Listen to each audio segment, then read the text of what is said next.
পুজোর আগে Kolkata city centre 1-এর রয়্যাল বেঙ্গল রুমে রঙিন আয়োজনে সম্পূর্ণ হলো women Times all women business conclave 2025 এবং ইন্টারন্যাশনাল ওমেন এম্পাওয়ারমেন্ট অ্যাওয়ার্ডস।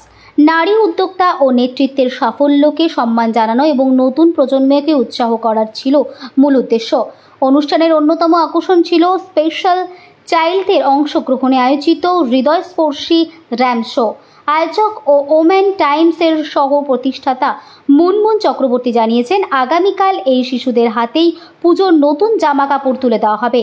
ভবিষ্যতে আরও বড় আকারে অনুষ্ঠানের আয়োজন পরিকল্পনা তার।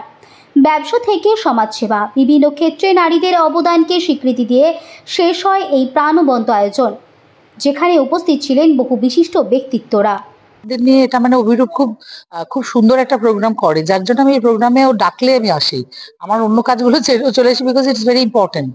কারণ আমার মনে হয় এদের সঙ্গে থাকা, এদের একটু আনন্দ দেওয়া, এগুলো আমাদের ডিউটির মধ্যে পড়ে, রেসপন্সিবিলিটির মধ্যে পড়ে, যেটা আমার মনে হয় আমাদের প্রত্যেকেরই করা উচিত। মানে এই ধরনের কাজে এগিয়ে আসা উচিত, আমি সেটা বলতে চাই। তো আমি খুব খুশি এসে, এবং আমার মনে হয় আমি খুব সুন্দর একটা ইভিনিং আমাদের সবার কাটবে। আর আজকে পাপিয়াদিকে একটা সম্মানও দেওয়া হবে, কারণ পাপিয়াদি যেহেতু অনেক মানুষের জন্য ইন্সপিরেশন। পাপিয়াদি যেই মুহূর্তে নিজের জীবনের যাত্রা শুরু করেছেন, কর্মক্ষেত্রের যাত্রা, সেটা অনেক মানুষের কাছে একটা কি বলবো ইন্সপিরেশনাল স্টোরি। তো আজকে পাপিয়াদি যেভাবে নিজেকে মেলে ধরেছে, সেজন্য তাকে আমাদের এই ওমেন টাইমস এবং আমার পক্ষ থেকে একটি সম্মান দেওয়া হবে। তো উই আর ভেরি হ্যাপি যে পাপিয়াদি আমাদের সাথে আছে।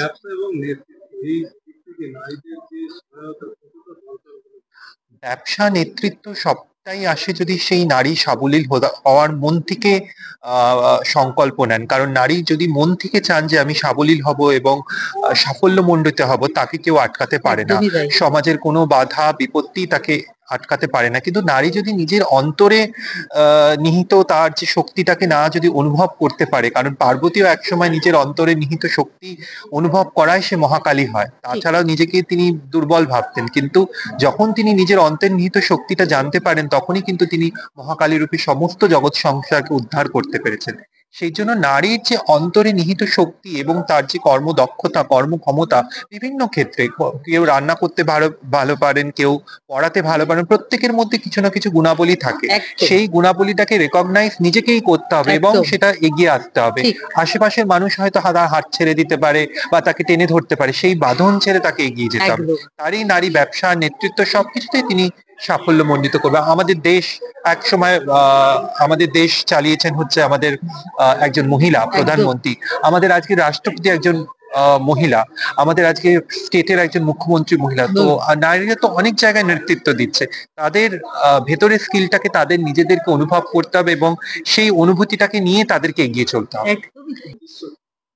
আমাদের আজকে সকাল থেকে ইভেন্ট ছিল। আমরা সকালে আমাদের অল উইমেন বিজনেস কনক্লেভ হয়েছে এবং ইন্টারন্যাশনাল ওমেন এম্পাওয়ারমেন্ট অ্যাওয়ার্ড। আমরা 15 উইমেনকে অনার করেছি এবং অল আর ইন্টারন্যাশনালি এক্লেমড।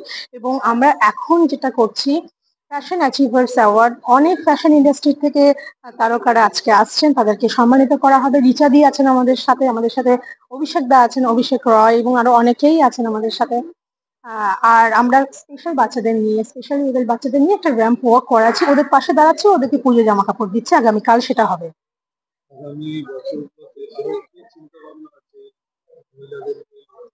আমাদের একটাই চিন্তা ভাবনা যে মহিলা যারা পিছিয়ে পড়ে আছে তাদেরকে প্ল্যাটফর্ম দেওয়া, যারা প্ল্যাটফর্ম পাচ্ছে না তাদেরকে আরো ফোকাস করা, আর যারা গ্রামের মহিলা যারা কিছু করতে চাইছে বা কিছু করার একটা উদ্যোগ আছে তাদেরকে শহরে নিয়ে এসে তাদেরকে প্ল্যাটফর্ম দেওয়া।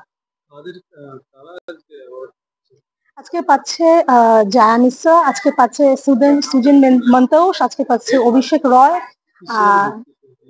অল আর ফ্যাশন অ্যাচিভার্স অ্যাওয়ার্ড, যারা ফ্যাশনের কাজ করেন। বিকজ আমরা একটা সাইড সকালে এম্পাওয়ারমেন্ট নিয়ে কাজ করেছি, যারা এম্পাওয়ার্ড মহিলা। এখন আমরা ফ্যাশন নিয়ে কাজ মানে ফ্যাশন অ্যাচিভার্স, যারা ফ্যাশনের পেছনে থাকে। এই যে ফ্যাশন, যারা আমরা এত ফ্যাশনেবল জামা কাপড় পরছি, তার পেছনে যারা সেটাকে নিয়ে কাজ করে, তাদেরকে আজকে স্বীকৃতি দিচ্ছি। Munmun Chakraborty, I am the co-founder of Women Times. সম্মান দাও, লোকে রেসপেক্ট দাও এবং যার যেটা প্রাপ্য বা যে যেটা ভালো পারে সেটা করতে দাও। কারণ আমাদের একটা ব্যালেন্স পৃথিবী চাই। সাস্টেনেবল ওয়ার্ল্ড, আমরা এত বড় বড় কথাগুলো বলি যে আজকে G20 সাস্টেনেবল ওয়ার্ল্ড, কি কারণে? তার মানে সবাই তো আলাদা। তো আলাদা যদি হয়, যার মধ্যে যে জিনিসটা ভালো আছে তাকে দিয়ে করিয়ে নাও। হ্যাঁ, সেটাতে আমাদের সুবিধে হবে। আর নট নেসেসারি যে আমাকে সবকিছুই পারতে হবে, কিছু নাও পারতে পারি। অন্য লোক যদি সেটাতে ভালো হয় তাহলে তাকে সেই কাজটা করতে দাও। এইভাবেই আমরা এগিয়ে চলবো এবং আগামী দিনে আরো এরকম প্রোগ্রাম হওয়া উচিত।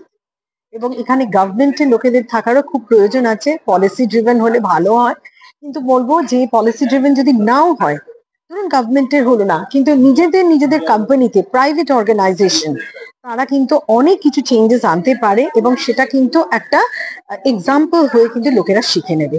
আজকের ইভেন্টটা ওমেন টাইমস, ওরা দুজনেই আমার খুব কাছের, মুনমুন আর পৌলমী। আর এই ইভেন্টটা ওরা প্রত্যেক বছরও করে, এই অ্যাওয়ার্ডের ইভেন্টটা। আমি পাপড়ি জৈন, আমার জুয়েলারি ব্র্যান্ড আছে Kalpi, very much associated with women Times. আর ওরা এই যে ইনিশিয়েটিভটা নেয় প্রত্যেক বছর, এটা খুব ভালো, কারণ কাজ তো সবাই করে, আর সবার কাজের পরে সবার কাজের যদি রেকগনিশনটা পাওয়া যায়, সেটা আরো মোটিভেট করে কাজ করার জন্য। যেমন আমরা যখন একটা অ্যাওয়ার্ড পাই তখন সেটা আমাদের খুব ভালো লাগে, সেই অ্যাওয়ার্ডটা আমাদের মোটিভেট করে আরো ভালো কাজ করার জন্য। তো দিস ইনিশিয়েটিভ যেটা ওরা নিয়েছে, ইটস ভেরি গুড। আর আজকে মোটিভেশনাল স্পিকার কাব্যা এসেছিল, ইট ওয়াজ অসম এক্সপিরিয়েন্স।